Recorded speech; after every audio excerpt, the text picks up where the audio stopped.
Hello everyone, my name is Carrie Boros and I'm the guidance counselor for Nouvel Catholic Central High School. Typically, we would be doing a class of 2021 parent night this fall. However, because of the COVID pandemic, I have decided to do something virtually. That way you all didn't miss out on the content that would normally be shared with you during the parent night, but also could revisit this as you help your seniors navigate through their last year of high school with us. Although I haven't had the opportunity to meet all of you yet, I have had the wonderful privilege of spending some time with your children. I've been in each of their classrooms, we've done career assessments, talked about financial aid options, and I've also met with them each individually to make sure that they're on track for both college applications as well as scholarship applications, and helping to answer any questions that they might have as they try to navigate their last year. That's such a crazy time. So what I would like to do is go through this slideshow for you. I'll also post it on the website so you have access to the embedded links and whatnot to revisit some of the tutorials that I've shared as well. If you have any questions throughout the PowerPoint that you'd like me to answer with you individually, please feel free to email me or call me during regular school hours, and I'm happy to answer any questions and speak to you about your individual circumstances. If you do have anything else that you'd like me to revisit, I'm happy to do so as well. I did send out a parent survey a couple of weeks ago to make sure that I didn't miss any key points, so I'll try to make sure I cover everything. All right, so we can get started. I've shared my screen with you with the PowerPoint, so I'm going to try to navigate this the best that I can. First, I wanted to include Miss Mary Foy. She's our guidance office professional. She has been with Nouvel for years and years and years and has really helped me acclimate to my new position. Mary is the one who sends out all of the transcripts and is really helpful with really knowing the ins and outs of all of the procedures and processes. She is also available during regular school hours and can assist with sending transcripts out and answering any questions that you may have. All right, so a few of the things that I'd like to cover today, I would like to talk about submitting college applications, what key pieces exist in a college application, some differences between in-state tuition, out-of-state tuition, and why there's a cost difference, the impact test scores have on admissions as well as scholarships, and what changes are different this year because of COVID pandemic. I'll also briefly visit college athletics, financial aid, some resources that are out there, and some commonly asked questions that you all have submitted to me. First, I want to talk about the different ways that you can submit a college application. Of course, the most traditional is using the direct application, which can be done by visiting the college's website. Now, you can do so electronically, where you just complete everything right on the college's website. You can visit www.svsu.edu and find the Apply Now button. That's pretty standard throughout all of the different colleges that exist. You are also able to typically request a paper application if you want to do a more traditional application, like from way back in the day when I applied to college. But it's really easy to do everything right online, and it can be done in a really fast and efficient way. Even more efficient is use of the common application or the coalition application.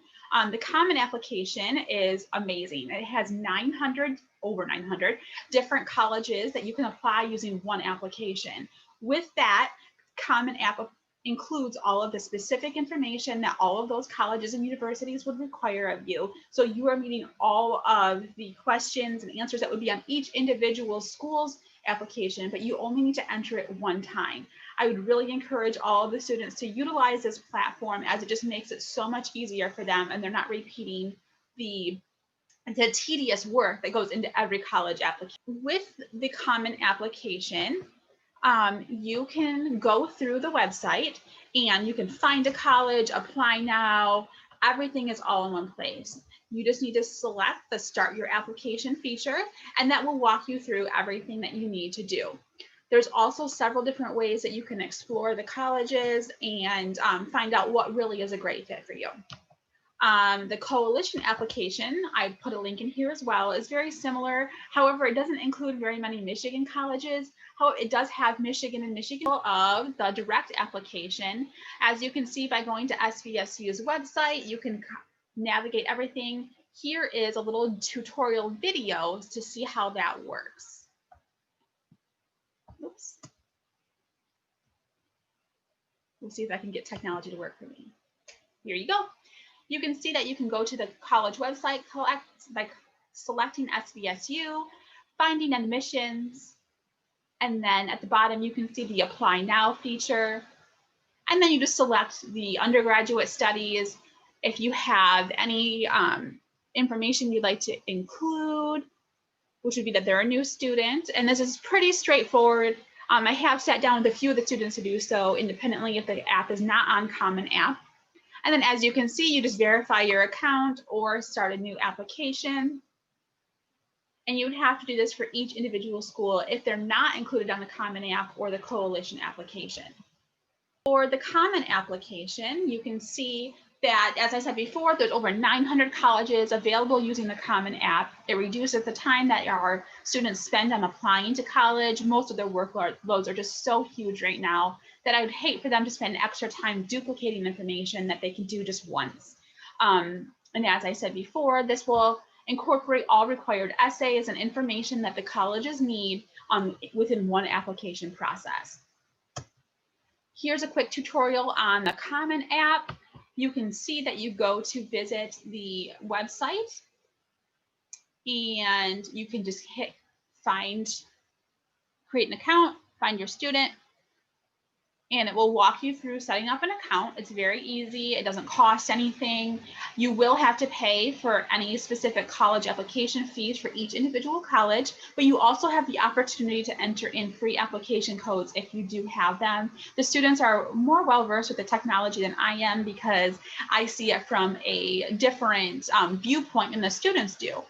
So within Common App, also, you can see the different colleges that are available on here. I have it sorted to Michigan right here. You can see that there are 25 colleges that use Common App in the state of Michigan. However, if you expand those parameters, you can see that there are 912 colleges in the United States that recognize the Common App and use it. On the left-hand side, there are all sorts of sort features that you can search for. And as you can see, if you click one, you just click Apply for First Year, and it will take you straight through everything. The green buttons in the middle tell you some key features about the colleges. Would also be search parameters that the students can select as they're trying to identify colleges that they would like to apply to. There are also some quick facts and whatnot about the universities that you can apply to once you click into their specific pages. There are also links to each individual college there where you can explore the campus, look into the program offerings and things like that. It's really a wonderful one-stop place to see all this information, so you're not Googling everything, and the students can really get a great look about where they're going. All right, so the next one is the Coalition app. As I said, there are not very many colleges in Michigan that utilize the Coalition app, but there are over 150 colleges that do use this one website. Same as the Common App, you can reduce the time you spend on college applications, and it incorporates all of the same information that you would need to do if you applied to each college individually. Here's a quick tutorial for Coalition app. As you can see, you just go to the website, and I'll include all of these links on the website and in the PowerPoint. You have to create a My Coalition account. And if you do the link, it'll take you to a little introduction. It tells you a little bit about Coalition app. And then it also allows you to create an account and tell you what different pieces are involved in the Coalition for college application. This also has a great way to kind of collect all of the information you'd like to save. I haven't dug into the features too much. Most of our kids do use the Common App versus the Coalition, but I do have some students who have used the Coalition app this year, and it does, again, make things nice and easy. So here are the different pieces and information that you can access. It gives you a calendar and some deadlines as well. And then there are also extra resources that you can access, like frequently asked questions about college applications, and has support services, and a little bit about who belongs to the colleges in Coalition. As you can see, there's a list where you hit the member schools, and it'll take you to an alphabetical list by state of the different institutions that recognize the Coalition application and use it for admissions. Alphabetical list, again, you can select each university, anything that interests you or your student. It's just kind of a nice one-stop place for another set of schools I will say though that there are some overlaps. For instance, Michigan and Michigan State both use Common App and Coalition App. So if your student is applying to either of those schools or both of those schools, it might be a better option just to use the common application so you're not duplicating things if they're applying to other schools as well. One thing I've really talked to your students about this year is diversifying their college applications. We have a very, very ambitious bunch of students, and that is, kind of par for the course with Nouvel, and I love that. However, when you're applying to colleges, one thing I really broke down for them is making sure you're applying to a good mix of colleges, not just by demographic or region or anything like that, but by their admission standards. So the three terms that I've used frequently with them are reach colleges, match colleges, and kind of a safety school. A reach college is those really competitive institutions that really only admit a few students, and you may not exactly have all of the criteria that they typically have on average for admission. So I said, usually 2 to 3 is a good mix for those reach schools, and a good kind of rule of thumb is that if your standardized test scores fall below the 25th percentile for their currently admitted freshman class, that means that's a reach school for you. A match school is a school that's a perfect fit. Your GPA and test scores fall perfectly in that average range of the current freshman class, which is like the 25th to 75th percentile. And your safety schools are like your shoo-ins. They accept a majority of their applicants, their admission standards are not too competitive, and you fall above the 75th percentile for their GPA and test scores. This is something that I know some of our students have struggled with, but I want to make sure that there are options for everybody. Plans change and things can change last minute. Look at COVID, we've all had to roll with it. So I'd like to make sure that all of our students have a really diversified set of applications that they've submitted. So no matter what the circumstances are like next year, there's always something available. One of the examples I gave is I have a friend whose son was admitted into a school in Iowa, and she was paying a out-of-state tuition for him. He lasted there for 1 week and had to come home and do all online classes. Now she's paying an out-of-state tuition for her son who was sitting in her living room doing classes, and it doesn't really seem like it's worth the investment, I guess. So when those circumstances happened, luckily he had already applied to a local community college and just shifted everything to there, so he can start his lower level, entry level courses in a community college and then transfer them to Iowa when things normalize, hopefully sooner than later. All right. As far as determining your matches, I know we can look at GPAs and test scores all day and see the ranges, but it really doesn't tell us everything we want to know. I'll get to this later, but test scores this year are also looked at a little bit differently. So I wanted to give the students a resource that allows them to determine where their matches are. A website that I really have come to appreciate is capex.com. You can see the link, www.capex.com. And this is a really interesting tool. It allows your students to create a profile. And that profile includes their current GPA, their extracurriculars, as well as their test scores if they have that available. And based on their desired programs, their desired college campus, city size, all that kind of stuff, it creates some recommendations for that student to find both reach, match, and safety schools for them. That kind of creates a realistic picture for admission standards. So I have a video here. I will walk you guys through it. By visiting the capex.com website, you can select one of the many things up at the top of the screen. They have college information, scholarship information, majors, all of this fun stuff. But by selecting Get Started, you can create your student profile. I created a mock account, so I'll log myself in here based on the fake profile that I created, and you can see where my ambitions lie. By creating a profile, once you get in here, I'll walk you through. All right, so it took me into my profile here. You can see the Explore Colleges, my college list, my preferences, as well as my high school academics and personal info. So we'll select personal info first. In here, you can see all of my personal demographic information that I selected. It also allows you to put your family income information in, as well as your faith. it does kind of link you with some scholarship opportunities. So by putting in your family income information, religion, all that kind of stuff, it helps you not only match schools based on your demographics, but also find scholarship opportunities. By entering in your high school academics, you can put in your GPA, your class rank just by percentile, as well as if you have taken the ACT or SAT, you can put in your scores there. The more information that you enter in, the better matches that CapEx can help you find, which I find to be phenomenal once you are able to see. And it also asks you to put in the mix of courses you're taking. If you're taking mostly AP classes, they want to know. All right, so you can see that based on just my demographic information as well as my academic performance information, it's already kind of matched me with some colleges, but I can also enter in up to 5 different majors that interest me at the top of the screen by selecting majors. So I just put in some different things. One of the things that I've talked to your kids about is if you don't know what you want to do right away, that's totally fine. However, when you're looking at schools, make sure that they have program offerings that suit more than one of your interests. If you go to a smaller private school, they might not have a ton of different major offerings. So we want to make sure that we have a cushion once we get wherever we're going.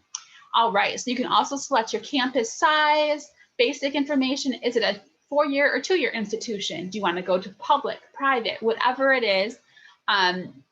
Cost, everything in there. There's so many different features that you can search by to kind of really hone in on something that's a good fit for our kid.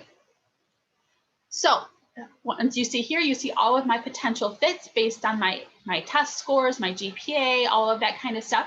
You can open up each individual school. It gives you information about the average cost after age, what the acceptance rate is, and then what the averages are for ACT, SAT, and GPAs. It also kind of highlights what my match criteria were, information about undergraduate staffing ratios, graduation rates. It's just really an amazing little one snapshot place to get information about the colleges that might interest them. Again, also, it gives you a little bit more information. Where do you lie as far as statistics go? For my data, a 4.0, and I can't remember what I put in as an SAT score. This is a reach school for me. And then it also tells you what you need to apply.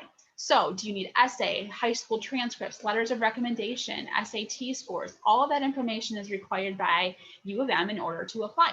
And it also tells you which ways you can apply, either by coalition app, common app, or directed application, which is an option for all of them. So that's kind of a really cool feature. It also talks about student loans and average salaries, total debt after college. Overall, I'm just blown away with this website. And I have to say, I wish they had this decades ago when I went to college, because this would have been a really great information for my parents and I to look at as we chose our programs.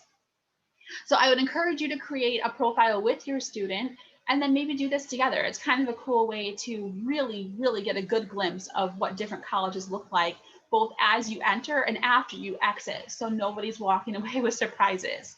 All right, and then with the heart logo, you can click the ones that interest you, the ones that you'd like to add to your list. You can see the fake list I make for myself, and it automatically categorizes those as reach schools, target or match schools, and then also your likely schools, which I referred to as safety schools before. So it's kind of a really nice feature. As your student applies and is accepted or whatever their status is, on the right-hand side, you can also click considering, applied, admitted, or denied. So it kind of lets you collect that information as well. Again, this is a different area where you can hone in on your preferences. And then the Find Scholarship feature. This gives you an opportunity to sort by scholarship types. If a gender is required for certain scholarships, ethnicity, grade level, and so many other features that you can search by to really kind of narrow down your searching. Again, I like using the more local scholarship opportunities, but there can never be too many. So I like this as an option, and it gives you a little bit more information as you open each one of them about the criteria required to apply. For that one, it's a Nevada specific scholarship, so that's why I don't love these. But if your student has a time, or if you have the time to go through all of these, it can't hurt. Any free money is good money, and that's what I keep telling all of them. All right, so as far as the COVID response to SAT scores and admissions, I wish I had a straight answer for you, but honestly, I don't. Every university is approaching this a little bit differently, and it's probably a great idea to contact the admissions department of the schools you're looking at to see how they are approaching test score submission.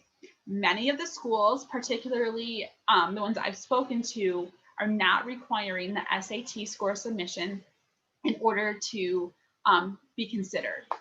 Having said that, with some of the more competitive schools, they are looking at the SAT score.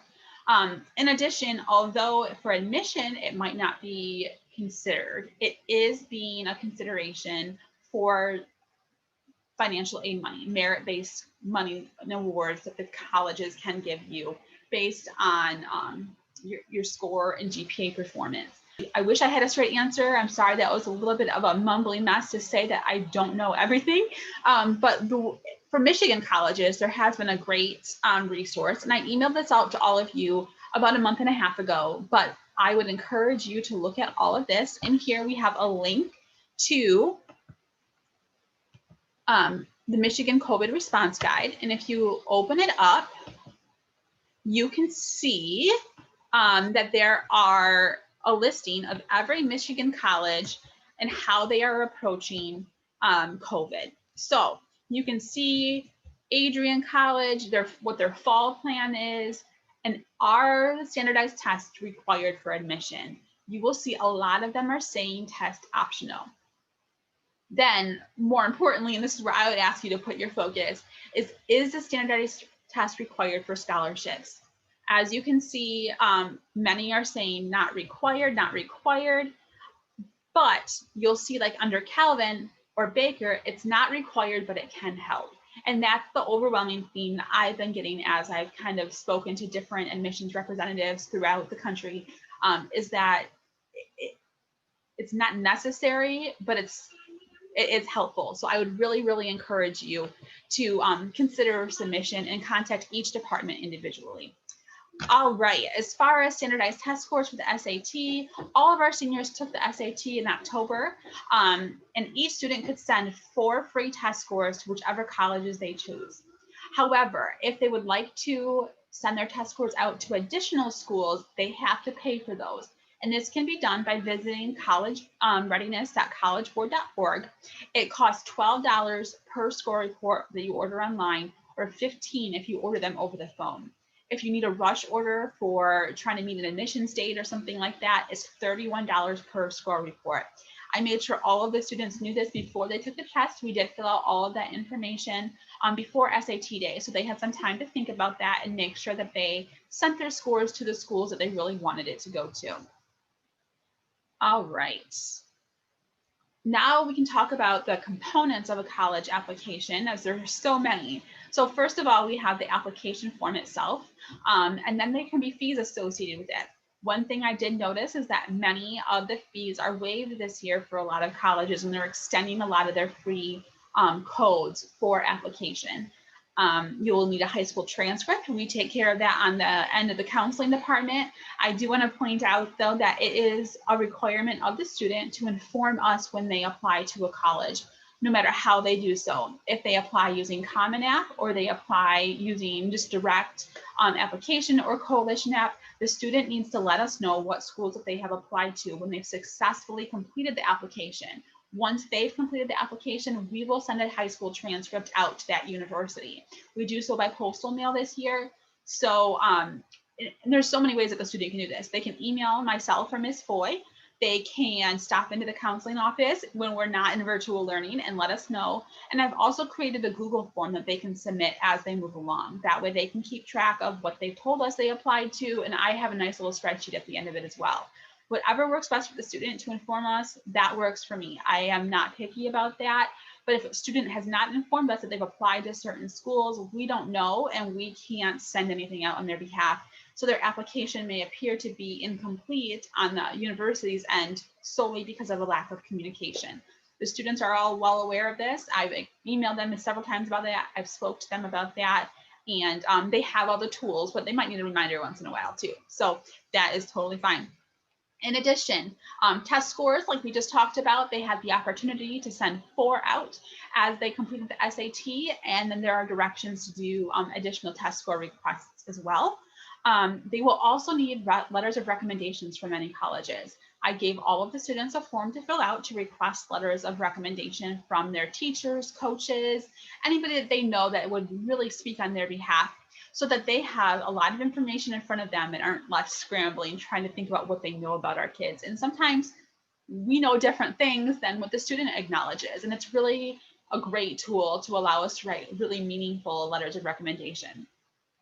As far as essays go, there are different essays for different schools. Common Application has essays, and certain schools require different essays.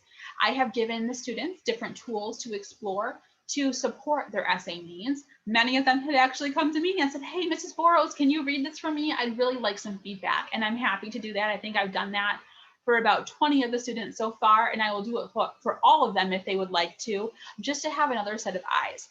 I don't know many of them very well, so I tend to think that I'm a little bit of a neutral resource for them to really give them some honest and meaningful feedback. In addition, SVSU has a community writing center. I'll get to that in a minute as well. And that can be a really great resource for neutral opinions, just to give all of the students a team behind them to approach this the best that they can. I always tell our students that I can see who you are academically based on your transcript. I can see that you're brilliant based on your SAT score, but what I can't see is who you are beyond a transcript. And that essay really gives me a unique opportunity to see who you are beyond your academic performance. And that can be so impactful when you're looking at college applications. You don't want just somebody who is a great student. You want somebody who's going to bring something to your university community. And that is a really great place to do so. Again, also like auditions or portfolios might be required for art schools. All right, so public versus private college. This is something that a lot of students have asked about. They don't really know the differences. So to break it down in the most simple way I can, public universities are funded primarily by state taxes, whereas private universities are funded by tuition payments, endowments, and donations. So when you're looking at in-state college versus out-of-state college, the reason public universities are so much cheaper in-state is because your tax money is going towards the cost of tuition. So you essentially get a discount for paying in. If you are looking at a public or university out of state, you're going to see a much higher tuition rate. Why? Because you're not paying into that tax system. So they are saying basically you have to pay a higher rate because you haven't contributed. So there are some ways around that, but each state is different regarding establishing residency after a certain period of time and things like that. And you'd really have to look at each individual state to kind of see how that goes.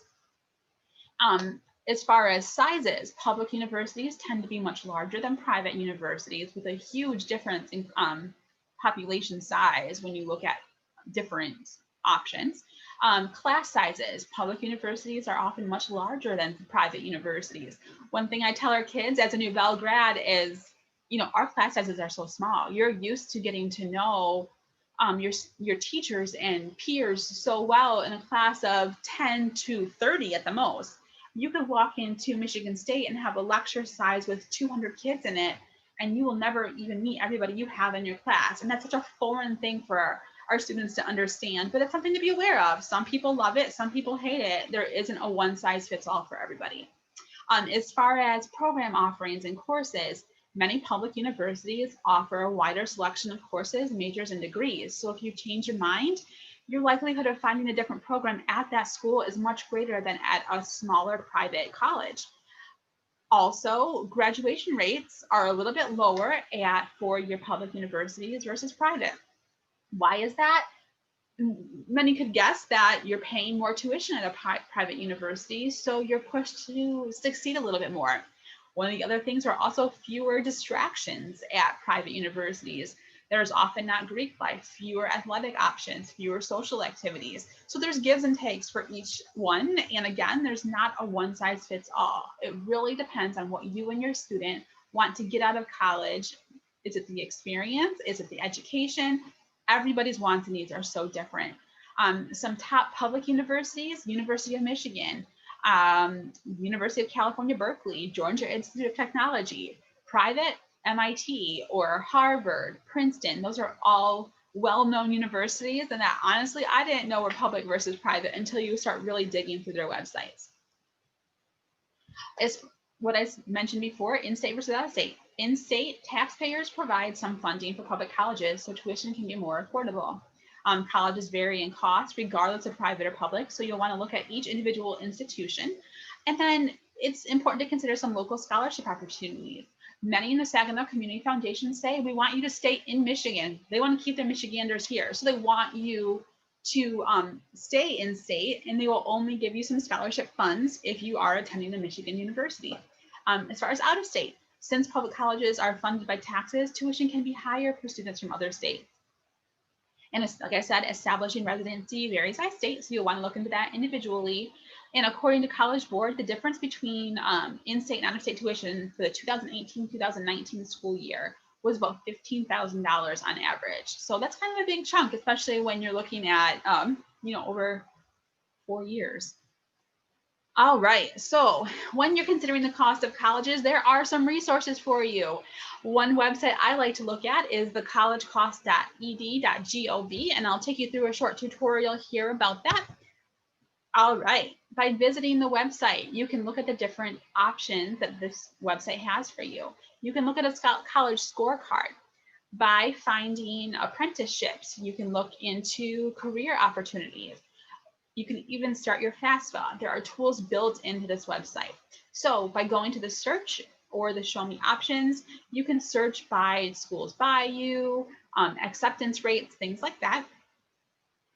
All right, so we are going to type in a search here for Saginaw Valley State University, if I could spell. And that will take you to Saginaw Valley's college scorecard. This gives you a snapshot of information regarding graduation rate, the cost of tuition, and starting salary after completion. It's not a one-stop everything. It doesn't give you all the information or consider the factors that would impact these things. You can look at another college scorecard and it will bring it up here. You can see that the graduation rate at MSU is much higher than Saginaw Valley, and average cost is only really not too much more, about $3,000 a year more. So those are really kind of interesting tidbits to consider, and I would encourage you to use this website just to kind of get a glimpse of information about the different colleges that you and your student are considering for their future. Another feature here is the College Navigator. By opening the College Navigator, you have another website that you can utilize to search your school based on state or however you wish to search it. Once we get to the next screen here, you can select your options. And you can see lists of colleges that might be a good fit for you based on the information you put in the search tool. And it also gives you a little bit more information about the colleges and acceptance rates and things like that.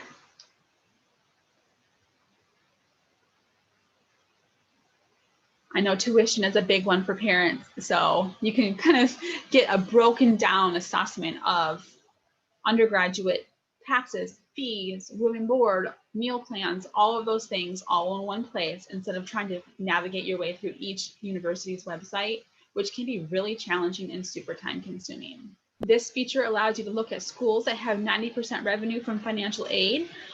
So if your student's going to be applying for financial aid, you can see some of the more financial aid friendly schools. This one talks about net price calculator for college. Here we're typing in Central Michigan University. Let's look and see what your net price could be. So you select where do you plan to enroll, some basic information, your test scores, financial needs. The more information you put in here, the more accurate estimation you're going to receive.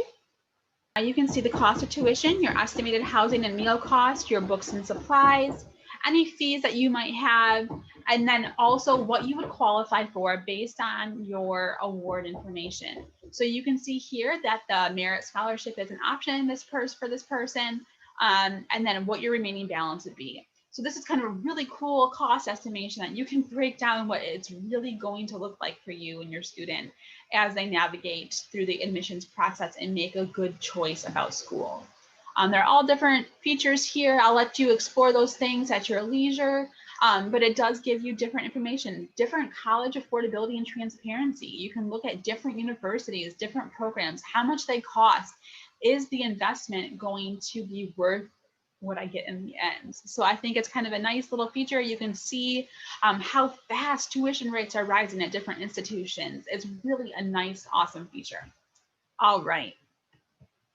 So going to the next slide here. FAFSA, everybody's favorite. FAFSA can be one of the more overwhelming things that you have to do with your student as a senior. And this is something that will have to be repeated on an annual basis as long as they're a dependent. So it's recommended that all students complete the FAFSA, regardless of whether or not you know your family will qualify for any assistance. This can be a requirement to receive merit-based awards from the schools that you apply to. It doesn't necessarily mean they're going to weigh that into what you'll be receiving under all circumstances, but they do need it to be completed before they can qualify for certain awards. The FAFSA is free to complete. You should never have to pay to do so. If you just go to Google and Google FAFSA, you might be bombarded with some features, different websites that are not actually the correct FAFSA website that force you to pay. Do not pay for the FAFSA. You do not have to pay for anything related to the FAFSA. All right, so once you get into the FAFSA website, which I have sent you links for, I've also posted a paper application on the website if you prefer to do that instead. Here's a quick tutorial. You'll want to go to the Federal Student Aid website, and then you should see this page. This is the legitimate FAFSA beginnings. You'll want to say Start Now. All right, and it's going to pull up a form for you to complete. You'll have to create a profile. Your student can also create a profile and you can link those accounts later. You'll need to do that in order for your student to have access to like your EFC and everything once all of that is calculated. But honestly, a lot of the FAFSA information the parent does have to complete unless you want to give your student access to your W-2s and financial information. It can be quite complicated and difficult to navigate. So here are some things that you will need in order to complete your FAFSA. You will need your social security number for the student and your parents. You'll need a driver's license number for the student and the parents, tax return if the student has one and for you all, as well as any record of untaxed income. This includes child support and interest income. You'll also need account balances for your savings, for your checking, basically anything except for the home that you reside in that does not count as an asset for real estate. Here's another quick tutorial. To understand the FAFSA process and aid, you can go to these links that I have kind of poked around in. And there's some really great information to help you understand why you need all this information and how to navigate the process. It can be very overwhelming, but there are some really awesome tools within the website to explain things and break them down a little bit better.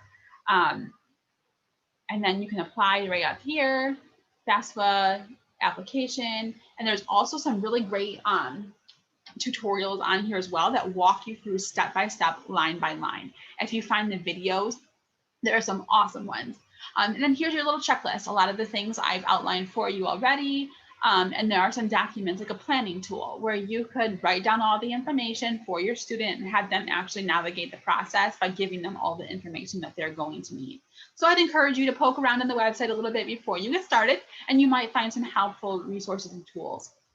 Another thing I would encourage you to do is reach out to the financial aid departments of the different colleges and universities.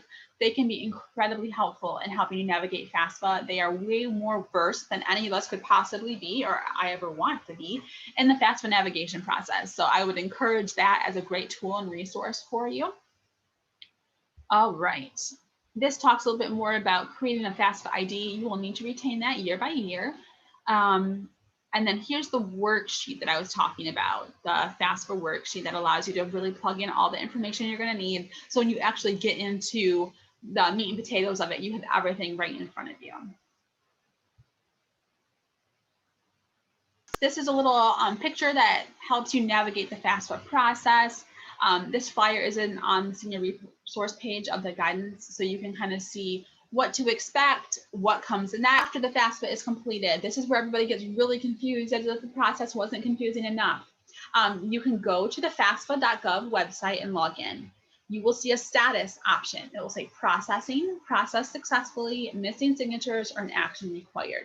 So those are going to be really important statuses to keep an awareness of, so you know if there's something on your end that you need to complete or if there's something that's still pending.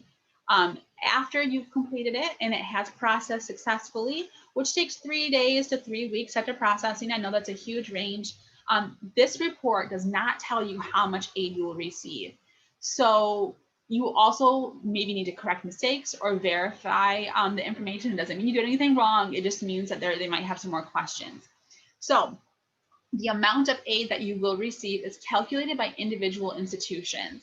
They will come up with what's called an EFC, or expected family contribution. That's a number that the college aid staff use to determine how much aid you will receive when you attend their school. So that takes into account information about their tuition costs, awards that they may have to offer, and how much you should be expected to contribute based on your income, assets, students you have in school, all that kind of stuff. General financial aid staff decide upon your cost of attendance, then they will consider your EFC. They subtract the EFC from your cost of attendance to determine the amount of financial aid need that you have and how much you will receive. To determine how much non-need based you receive, the school takes your cost of attendance and subtracts any other financial awards that they have given you. Your eligibility for federal aid is dependent upon your expected family contribution, your enrollment status. So are you full-time or part-time? And if you're a freshman, if you're a senior, it changes every year. Different types of financial aid, as if it couldn't get confusing enough, you have options including loans, work study, and grants. Loans are probably the most common financial aid that we're thinking of when we're filling out the FAFSA. This is borrowed money from the college or career school, and they can come in different forms. These must all be repaid with interest, so that's something to keep in mind as in school. Work study programs are often an option, where this is a federal work program where students can participate and earn money to pay towards tuition. And then grants are, people get these confused. You don't have to repay a grant unless you don't fulfill your end of the requirement. There are Pell grants based on financial need. There are FCEOG grants that are based on really exceptional financial need. And then there are also grants that students can qualify for if they sign an agreement to work in a high need field at a low income school or area.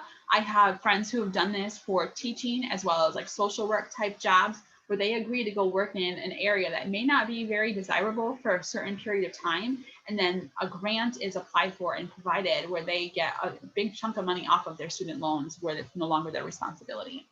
Scholarships. Each individual college has different scholarships and merit awards that are different. I would really encourage you to check out the financial aid website for each college you're looking at to see where they are. A good example is Central Michigan. They have what's called a Centralis Scholarship.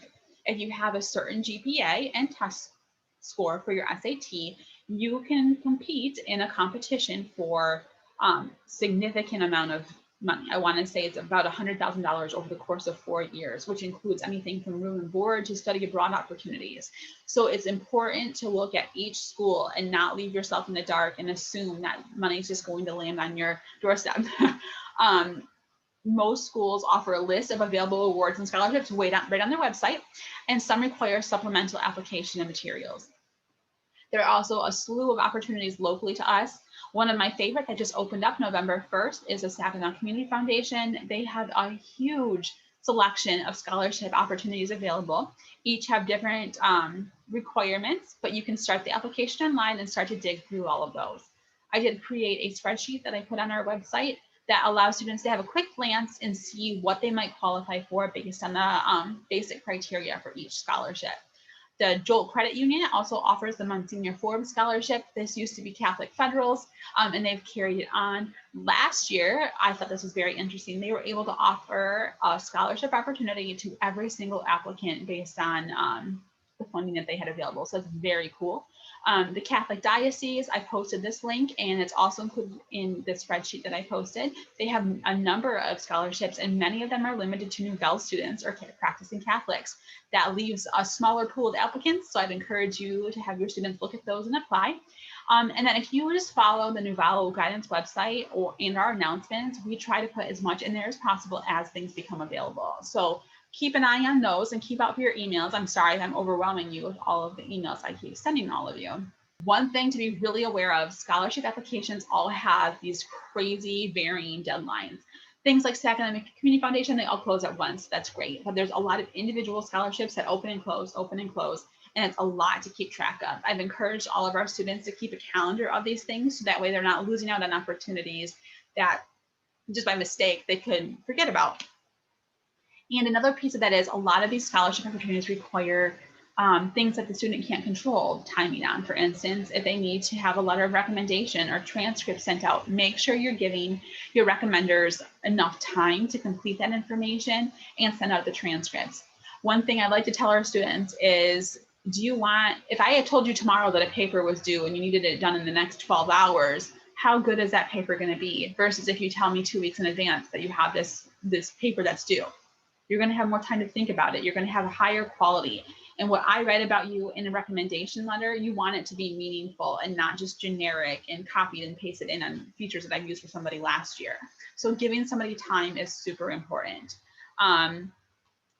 As far as the essays involved, I mentioned earlier that there is a link for SVSU where you can utilize the Writing Center, where you can schedule something via Zoom or email exchange with, I believe it's English majors that run a community writing workshop where they will give your students feedback on the essays that they write via email or an individualized Zoom session. It's really cool. And I put the link here. The link is on our website. I've emailed it to the kids, so they all have that. So one thing for some students, college athletics are a factor. This is something that is typically done at the end of the junior year. I wasn't here, and this is kind of new to me, so I apologize that some of you are a little bit late to the game, but we can play catch up. You have to register your student on the NCAA website or the NAIA website. A kind of easy, quick reference is the NCAA is usually Division I and Division II, and NAIA are usually the smaller schools. There are fees for both of them, and you can register, you can create a profile on NCAA, even if it is going to be Division III or IV likelihood. There's those links, those are the basic fees, but I would start there. Once you pay the fee and register, the school has to complete RN, so you'll want to let us know as you kind of move through that process. Some breakdowns about NCAA versus NAIA. NCAA is mostly your larger public universities. This includes 1,281 schools, and they have pretty strict regulations, but there are 450,000 student athletes in NCAA. The NAIA are mostly smaller private universities. The athletic and academic standards for NAIA schools are not as high as NCAA. They're mostly smaller private colleges, and there's very popular among international student athletes. Okay, so after you've done the FAFSA, after you've done all of your college applications and were accepted into school, what comes next? Many students will now be faced with a decision of, where do I go? What do I do? What is the best fit for me? So what I would encourage you to do as a family is sit down and really dive in. Ask questions. What majors do each college that you've been accepted to, what do they offer? What activities are there on campus? What is the campus like? Is this an area I would like to live in? And really compare. And if you can, visit. Many of the colleges are offering in-person visits. Go take a family trip, drive there for the weekend, see what they have to offer. Many students will feel like once they get there, this is it, or whoa, this is not what I was expecting. And that's something I'd rather have you all do before they walk onto campus their first day and make their decision. Another piece of the puzzle is comparing financial aid awards. Each school's awards are going to differ. You never know how different funding can be depending on where you're looking at. Talk to the admissions rep, talk to the financial aid office, and really make an educated decision about that. Once you do make a decision, you will either need to accept or decline your admission. To accept, you'll have to send in the acceptance letter. You'll have to make a deposit. You'll also have a financial aid acceptance letter, and they may have some additional items that they require. If you are declining an admission to a university, it is polite to send a thank you, but no thank you polite decline letter. It doesn't have to be anything too elaborate, just a short and sweet something, acknowledging, thanking them for their time and their desire to have your student there, but they've made a decision to go elsewhere. By doing so, you kind of leave that door open if you ever would like to consider that in the future. That a few of you have asked me for is, okay, we've got the financial aid, we have kids do this before. We know college is next, but what happens now? Like, my kid is growing up and they're on their own. And what are we all going to do without one another? And that is a change that every family is faced with every year. And every student's departure is different because every family dynamic is different. One of the things I would encourage you to do is just to support your student. You want them to be independent and make their own decisions. You are not going to be there to advocate for them all the time or solve their problems. And so many of them are good at this already, but they need to speak up for themselves. They need to maintain open communication. And a cute little thing I like is park the helicopter. Like, you've done your part. Now it's your students' turn to show what they're made of. And honestly, knowing all of the seniors, they're made of a lot, so they're going to be great. We want to teach them resilience, teach them to get back up if they fall down. They're going to be faced with failures. They're entering a new phase of their lives, and it's going to be challenging. Here is comfortable to them, and they're going to be faced with challenges that they've never even had to think about before. So that's something that is something to be aware of. And honestly, as hard as this is, I mean, you all have been dealing with teenagers for years now. You need to anticipate those fluctuations and mood swings. They're going to go from needing their mom and being emotional to being disconnected from you and not talk to you for a week. And that is probably one of the hardest things to deal with. That's normal. Just allow them to know that you are going to be there without being too intrusive. Intrusive is something that, we have to be careful of as parents, but you'll want to talk to them before college. Set a standard. Some parents, if they are helping their student finance their education, they want to have access to the grades. And that might not be something that the student wants you to have. Feel those things out and have those conversations before they go off to college. So that way there's no surprises come next fall. What are your family's performance expectations? I remember when I went to college decades ago, I had friends who said, their parents said, if you don't get a 3.5, then you're coming home. You're done at university. You're coming home and going to Delta until you can get it together. Talk about those things. Make sure that those are all known so that they're not thinking, I'm on my own. I don't answer to my parents anymore. Whatever it is your family expects, have that individual conversation because everyone is different. Transportation. Some kids can't have cars at college. How are they going to get home? If they're going to a school in Georgia that can't have a car their first year, who's going to pay for that airline flight when they want to come home for Thanksgiving and Christmas or on a weekend?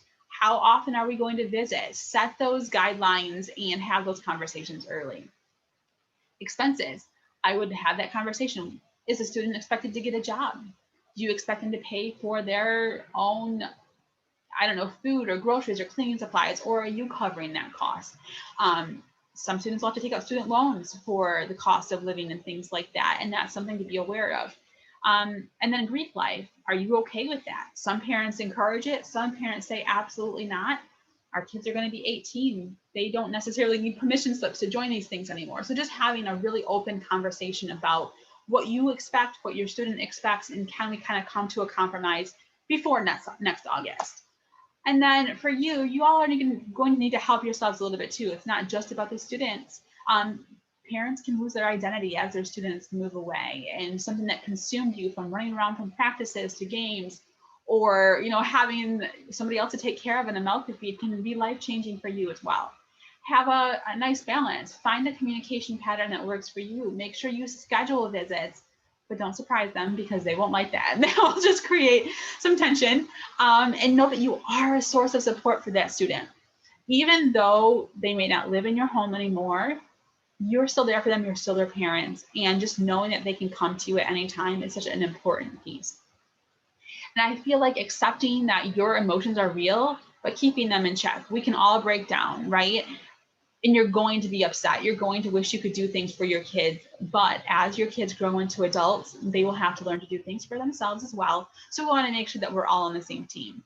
And finding time for yourself, rediscover that something that makes you tick. Find a yoga class or start painting, or I don't know, have a mom's book club or something like that for all of you to do something that you enjoy again. So much of our identities are shaped around our kids that oftentimes we lose who we are.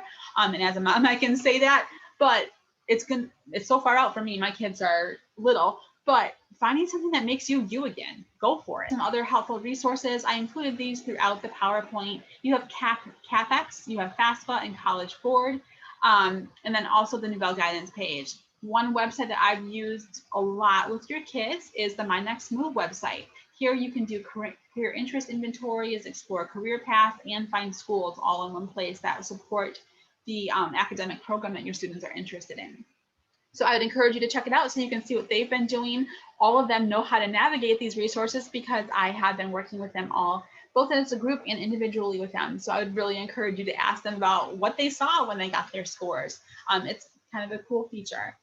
And then we didn't really have a big list of frequently asked questions that I could go through. Scholarships are probably the number one, and I would encourage you to have your kiddo come see me. I will sit down with them each individually and walk them through different applications. I will show them what they can qualify for, and I'll help them. Let me be their resource. And then if you have questions, call me. If you want to know what this criteria means, or if anything applies to you, call me, email me. I'm happy to respond, no matter whether we're virtual or in person. If you want a Zoom meeting, I'm happy to do that as well. Anything I can do to support you and your students is completely fine with me. I am on board. But like I said, feel free to reach out to me or Ms. Foy at any time if you have any questions, and I'm happy to be supportive for all of you. I included links to book a Zoom meeting with me. You can call me or my email address, and I'm happy to help out. So thank you all for joining me. I'm so sorry for the long presentation and the fact that I speak like a million miles a minute. Hopefully with the rewind features, you'll be able to navigate things easily without having to keep up with me the whole time. Thank you so much, and hopefully I'll meet all of you soon.